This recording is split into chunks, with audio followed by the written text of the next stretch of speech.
তাহলে জীবনের জন্য পরীক্ষা এটা অনস্বীকার্য, হবেই হবে পরীক্ষা। পৃথিবীর জীবনটাই এমন, এভাবেই এই লাইফকে ডিজাইন করা হয়েছে।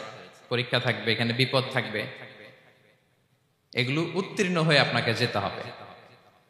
চির সুখ চির শান্তি এটাই পৃথিবীতে হয় না। চির সুখ এবং চির শান্তির জায়গা হচ্ছে জান্নাত। চির সুখ এবং চির শান্তি কোথায়? এটা জান্নাতের বৈশিষ্ট্য। চির সুখ চির শান্তি, টেনশন নাই, ঝামেলা নাই, পরীক্ষা নাই, বিপদ নাই, রিস্ক নাই, স্ট্রাগল নাই। এটা হচ্ছে দ্য ফিচার্স অফ জান্নাত, জান্নাতের ফিচার। কিন্তু সমস্যা বাদে তখন যখন জান্নাতের ফিচার আমরা দুনিয়ায় খুঁজি। যেটা পাবো আমরা জান্নাতে, এটা খুঁজি কোথায়? এই তখনই সমস্যা বাদে। And this is the main problem. এটাই বড় সমস্যা। এই সমস্যার সমাধান কোথায়, এটা নিয়ে আজকে আমি কিছু কথা অ্যাড্রেস করবো ইনশাআল্লাহ। তো তাহলে আসুন শুনি জান্নাতের ফিচার কি। জান্নাতের কমন একটা ফিচার হচ্ছে জান্নাতে there will be no sickness in paradise. জান্নাতে কোনো অসুস্থতা থাকবে না, চিরসুস্থ। সুবহানাল্লাহ পড়েন। চিরসুস্থ চির সবল, কেউ অসুস্থ হবে না জান্নাতে। জান্নাত হবে অ্যান্টি এইজিং, জান্নাতে বয়স বাড়বে না কারো। চির যৌবনা, চির যুবক, অ্যান্টি এজিং। আপনারা জানেন যে বর্তমান পৃথিবীতে অ্যান্টি এজিং ক্রিম পাওয়া যায় না? ক্রিম, কথা বুঝতেছেন? অ্যান্টি এজিং ক্রিম পাওয়া যায়। তারা বলে এই ক্রিম মাখলে চামড়ায় ভাঁজ পড়ে না। এটার দাম আছে কিন্তু অনেক। অ্যান্টি এজিং ক্রিম লাগায়, শ্যাম্পু ইউজ করে, অ্যান্টি এজিং অয়েল আছে, এটা দিলে নাকি চামড়ায় ভাঁজ পড়ে না। ইভেন ভারতের অনেক বড় একজন ব্যবসায়ী মুকেশ আম্বানি, নাম শুনছেন না? যে তার ছেলের বিয়ে হয়ে গেল। তো এই মুকেশ আম্বানির স্ত্রী নীতা আম্বানি, সে কিছুদিন আগে এক বটল গোল্ড ওয়াটার খেয়েছে, gold water, and its cost $60,000। $60,000 দাম এক বোতল গোল্ড ওয়াটারের। কেন? ফর অ্যান্টি এজিং, যাতে বয়সের ছাপ গালে না থাকে। এখন বলেন, এভাবে কি আমাদের বয়সকে ধরে রাখা সম্ভব এই পৃথিবীতে? সম্ভব না, কারণ এই ফিচারটা দুনিয়ার ফিচার না, এটা জান্নাতের ফিচার। সুবহানাল্লাহ পড়েন। তাহলে জান্নাতে কেউ অসুস্থ হবে না। জান্নাত হবে চির যৌবন, চির যৌবনা। ওখানে আমরা যুবক থাকবো, প্রত্যেকে 33 বছরের যুবক যুবতী হয়ে জান্নাতে ঢুকবো। বিষ্ণু ইসলাম বলেন, আহলুল জান্নাতি জুরদা ওয়া মুরদা ওয়া আবনাউ সালাসিন ওয়া সালাসিন। জান্নাতে যারা যাবে শুভ্র দাড়িবিহীন, প্রত্যেকে হবে 33 বছর বয়সের। ওই যে 33 বছর বয়সে একবার ঢুকলেন, আর বয়স বাড়বে না, ওইটাই চিরকাল ওই বয়স পাবেন। জান্নাতের আরেকটা ফিচার হচ্ছে নো ফ্রাস্ট্রেশন, কোনো চিন্তা নাই, দুশ্চিন্তা নাই, হাইপার টেনশন নাই, সজীব প্রাণবন্ত। সুবহানাল্লাহ। জান্নাতের আরেকটা ফিচার হচ্ছে there is no expiry date in জান্নাত। এক্সপায়ারি ডেট আছে? জান্নাতে যে ঢুকবো 7 দিনের জন্য চেক ইন, নাকি? চেক ইন কয় দিনের জন্য? 7 দিন, 10 দিন পরে চেক আউট করে ফেলবে, এরকম না। নো এক্সপায়ারি ডেট, আজীবন। একবার এন্ট্রি পেলে বের হওয়ার টেনশন নাই। আল্লাহু আকবার। তাহলে no expiry date, rather it's eternal. আজীবন থাকবেন, খালিদিনা ফিহা, চিরকাল থাকবেন। এবং জান্নাতের সবচাইতে গুরুত্বপূর্ণ ফিচার হচ্ছে there will be no death in জান্নাত। জান্নাতে আপনার আর মৃত্যু হবে না, মৃত্যুর বিদায় হবে। তার মানে আপনি অমর হবেন। তাহলে আপনি চির সুস্থ চির সবল হবেন জান্নাতে, চির যুবক থাকবেন, প্রাণবন্ত থাকবেন, আপনি অমর হবেন, আপনি জান্নাতে মরবেন না। জান্নাতীরা যখন জান্নাতে যাবে, ফেরেশতারা ডেকে বলবে, ইয়া আহলাল জান্নাতি ইন্না লাকুম আন তাসিহু ফালা তাসকামু আবাদা। জান্নাতীরা চিরকাল সুস্থ থাকবা, অসুস্থ হবা না।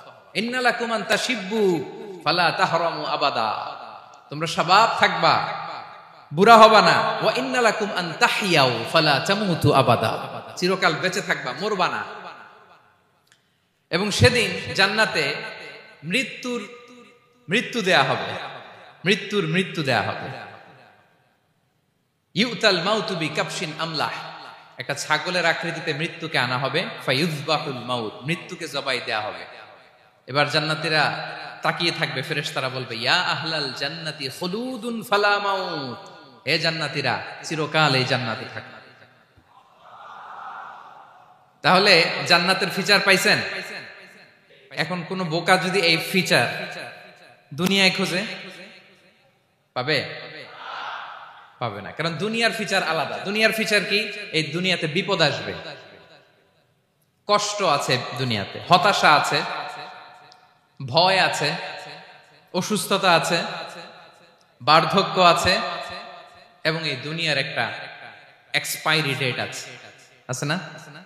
দ্য ডে ইউ ডাই, যেদিন আপনি মারা যাবেন, এটা আপনার এক্সপায়ারি ডেট। চলে যেতে হবে, চলে যেতে হবে। এই পৃথিবীতে মৃত্যুর অস্তিত্ব আছে। সবকিছু থমকে দিয়ে, আপনাকে চমকে দিয়ে মৃত্যু চলে আসবে, ঠিক কিনা বলেন? তাহলে এগুলো হচ্ছে দুনিয়ার ফিচার। এই দুনিয়াতে বিপদ আপদ, কষ্ট, ঝুঁকি, স্ট্রাগল, বার্ধক্য, অসুস্থতা, এগুলো নিয়ে আমাদেরকে টিকে থাকতে হয়। এটা দুনিয়ার ফিচার। মিলায় ফেললে হবে না। জান্নাতের ফিচার একটা, দুনিয়ার ফিচার আরেকটা। দুনিয়াতে কষ্ট থাকবে, বিপদ আপদ থাকবে। এই দুনিয়ার ফিচারটা আল্লাহ তাআলা কোরআনের একটা আয়াতে খুব চমৎকার ভাবে উল্লেখ করেছেন। সেটা দিয়েই আমি আলোচনা শুরু করেছি। আল্লাহ তাআলা ইরশাদ করছেন, ওয়ালা নাবলুওয়ান্নাকুম বিশাইইম মিনাল খাউফি ওয়াল জুই ওয়া নাকসিম মিনাল আমওয়ালি ওয়াল আনফুসি ওয়াস সামারাত ওয়া বাশশিরিস সাবিরিন। আল্লাহ তাআলা বলছেন, অবশ্যই অবশ্যই আমি তোমাদেরকে পরীক্ষা করব, ভয় দিয়ে, ক্ষুধা দিয়ে, সম্পদের ঘাটতি দিয়ে, আতঙ্ক দিয়ে, প্রাণনাশ দিয়ে, ফল ফসলের হানি দিয়ে পরীক্ষা করব। কিন্তু এই পরীক্ষায় যারা উত্তীর্ণ হবে, যারা সবর ইখতিয়ার করবে, ওয়াবাশশিরিস সাবিরিন, ধৈর্যশীলদের জন্যই হচ্ছে সুসংবাদ। আলহামদুলিল্লাহ পড়ে। তাহলে সম্মানিত সুধী, আমরা বুঝতে পারলাম এই পৃথিবীর ফিচার হচ্ছে এখানে বিপদ থাকবে, বিপদ ছাড়া কেউ থাকবে না। স্ট্রাগল থাকবে, কষ্ট থাকবে, ঝুঁকি থাকবে, রিস্ক থাকবে, এবং নানা ধরনের বিপদ আপদ দিয়ে আল্লাহ তাআলা আমাদেরকে পরীক্ষা করবেন। এটা মাস্ট। এটা আমাদের মাইন্ডসেটে নিয়ে নিতে হবে। মাইন্ডসেটে এটা ক্লিয়ার থাকতে হবে। চিরসুখ চিরশান্তি এই দুনিয়াতে মিলবে। কোথায় মিলবে তাহলে এটা? তাহলে বিপদ আসবেই, আপদ আসবেই, পরীক্ষা থাকবেই আমাদের জীবনে। তবে ইন্টারেস্টিংলি মজার বিষয় হচ্ছে, পরীক্ষাটা এক একজনের এক এক রকম। পুরো পৃথিবীটা একটা পরীক্ষা ক্ষেত্র, কিন্তু কারো প্রশ্নপত্রের সাথে কারো প্রশ্নপত্রের কোনো মিল নাই। সুবহানাল্লাহ। আমার পরীক্ষা একরকম, আপনার পরীক্ষা আরেক রকম, ওই ভাইয়ের পরীক্ষা আরেক রকম, ওনারটা আরেক রকম। সবাই পরীক্ষার্থী, সবাই পরীক্ষার্থী, কিন্তু কারো প্রশ্নপত্রের সাথে কারো প্রশ্নপত্রের কোনো মিল নাই। কারোর জন্য পরীক্ষা হচ্ছে সে খুব অসুস্থ, প্রচন্ড অসুস্থতা, তার জন্য পরীক্ষা। ক্যান্সারের রোগী, দুরারোগ্য ব্যাধি, ডক্টর বলছে 4th স্টেজে চলে আসছে, কয়েক মাস বাঁচতে পারে, এটা তার জন্য পরীক্ষা। আবার কারো দেখবেন যে খুব একটা অসুস্থতা নাই, অসুস্থতার ঝামেলা নাই, কিন্তু তার দারিদ্রতা আছে, তার আর্থিক অনটন, এটা তার জন্য পরীক্ষা। আবার কারো দেখবেন অসুস্থতাও নাই, দারিদ্রতাও নাই, তার দাম্পত্য জীবনের সমস্যা আছে না নাই? অনেকের দেখবেন এগুলো কোনোটাই সমস্যা না, তার ছেলে কথা শোনে না, মাদকাসক্ত। আহা, মাদকাসক্ত, রিহ্যাবে পাঠায়, আবার আসে, আবার গাঁজা খাওয়া শুরু করে, আছে না নাই বলেন? দেখেন তার পরীক্ষাটা আবার আলাদা। অনেকের দেখবেন মেয়ে বাবার কথা শোনে না। আবার অনেকের দেখবেন যে ব্যবসায় সমস্যা, লসের পর লস, লাভ উঠাতে পারে না। তাহলে পরীক্ষা ছাড়া, বিপদ আপদ ছাড়াই দুনিয়াতে কেউ নাই, কেউ নাই প্রিয় ভাইরা। এটা আমাদের মাথায় রাখতে হবে। পরীক্ষা আপনাকে দিতেই হবে, পরীক্ষা দিয়ে দিয়েই নিজেকে প্রমাণ করতে হবে। আর এক একজনের পরীক্ষাটা এক এক রকম, কারো পরীক্ষার সাথে কারো পরীক্ষার কোনো মিল থাকবে না। তো মাঝে মাঝে আমরা এটা ভুলে যাই। আল্লাহ তাআলা কালামে পাকে রিমাইন্ডার দিয়ে আমাদেরকে স্মরণ করিয়ে দিতে চান যে এই পৃথিবীতে আসলে তোমরা এসেছো পরীক্ষা দিতে। এটাই জীবনের বড় বাস্তবতা। আমাদের জীবনে যত হতাশা, আমাদের জীবন নিয়ে যত অভিযোগ, আমাদের মনে যত কষ্ট, আমাদের হৃদয়ের ভেতরে যত অস্থিরতা, তার মূলে হচ্ছে এই সমস্যা যে আমরা ভুলেই গেছি আমরা পরীক্ষা দিতে আসছি। এটা যদি ভুলে না যান, এটা যদি আপনার মাইন্ডসেটে থাকে যে পুরো জীবনটা একটা পরীক্ষা, তাহলে দেখবেন কোনো কিছু আপনাকে কাবু করতে পারবে না, আপনি হতাশ হবেন না, জীবন নিয়ে আর অভিযোগ থাকবে না, আপনি ভেঙে পড়বেন না, সব অভিযোগ হতাশা দূর হয়ে যাবে। তারপর বুঝতে পারলাম পরীক্ষা আপনাকে দিতেই হবে, পরীক্ষা দেয়া ছাড়া এই পৃথিবী থেকে চলে যাওয়ার কোনো চান্স বা সুযোগ আমাদের কারো নেই।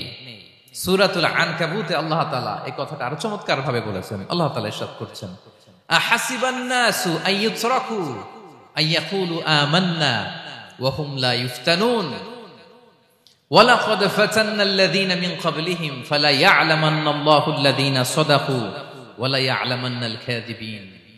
আল্লাহ বলেন, মানুষ কি ভেবেছে সে শুধু বলবে আমি ঈমানদার আর তাকে আমি জান্নাতে ঢুকাই দিব? না, কখনো না, কোশ্চিন কালেও না।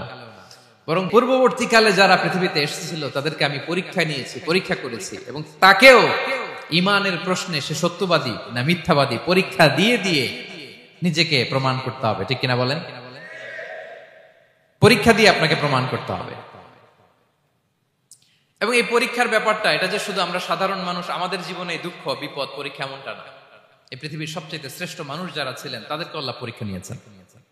বলেন তো এই পৃথিবীতে সবচাইতে শ্রেষ্ঠতম মানুষ কারা? সবচাইতে শ্রেষ্ঠ ভালো মানুষ কারা ছিল পৃথিবীতে? বলেন তো নবীরা। আওয়াজ করে বলেন তো কারা? তো বলেন তো নবীদের জীবনে পরীক্ষা ছিল কি ছিল না? হ্যাঁ ছিল। বেশি না কম? বিষ্ণু ইসলামকে জিজ্ঞাসা করা হলো, আইয়ুন নাসি আশাদ্দু বালাআন ইয়া রাসূলুল্লাহ, হে আল্লাহর রাসূল, এই পৃথিবীতে কাদের জীবনে পরীক্ষা বেশি? বিষ্ণু ইসলাম বললেন, আল আম্বিয়া, নবীদের জীবন। আল আম্বিয়া সুম্মাল আমসাল ফাল আমসাল, সবচাইতে জীবনে পরীক্ষার সম্মুখীন সবচাইতে বেশি হয়েছেন নবীরা। তারপরে নবীদের পরবর্তী অবস্থান যাদের, সিদ্দিকিন যারা, সোহাদা যারা, সলিহিন যারা, আল্লাহওয়ালা যারা, তাদের জীবনে পরীক্ষা বেশি। ইউবতালার রাজুলু আলা হাসাবি দীনি, ব্যক্তির দিনদারি যত বেশি তার জীবনে আল্লাহর পরীক্ষাও তত বেশি। আপনি আল্লাহওয়ালা হবেন, আপনার জীবনে পরীক্ষাও অনেক বেশি। এজন্য ইমানদার হওয়া যেমনি মর্যাদার, ইমানদারের জীবনে পরীক্ষাও হবে অনেক বেশি। এবং পরীক্ষা যত বড়, খেয়াল রাখতে হবে, মন খারাপ করার কোনো সুযোগ নেই। পরীক্ষা যার জীবনে যত বড়, সেটাতে সফল হতে পারলে ওটার প্রতিদানও বড়। পরীক্ষা যত বড়, এটাতে সাকসেস হইতে পারলে এটার রিওয়ার্ডও তত বড়। বিষ্ণু ইসলাম বলেন, ইযামুল জাযাই মাআ ইযামিল বালা, বালা যত বড় জাযাও তত বড়, প্রতিদানও তত বড়। আপনারা নবীদের জীবনে যদি খেয়াল করেন দেখবেন, যেই নবীর জীবনে পরীক্ষা যত বেশি সেই নবীর জীবনে সফলতাও তত বেশি। সাইয়েদনা ইব্রাহিম আলাইহিস সালামের কথাটা একটু খেয়াল করেন তো, বলেন তো ওনার জীবনে পরীক্ষা কেমন ছিল? বেশি না কম? ওনার জীবনের পরীক্ষা থেকেই তো আমরা এই শব্দটা ব্যবহার করি, আমরা বলি অগ্নি পরীক্ষা। কি বলি?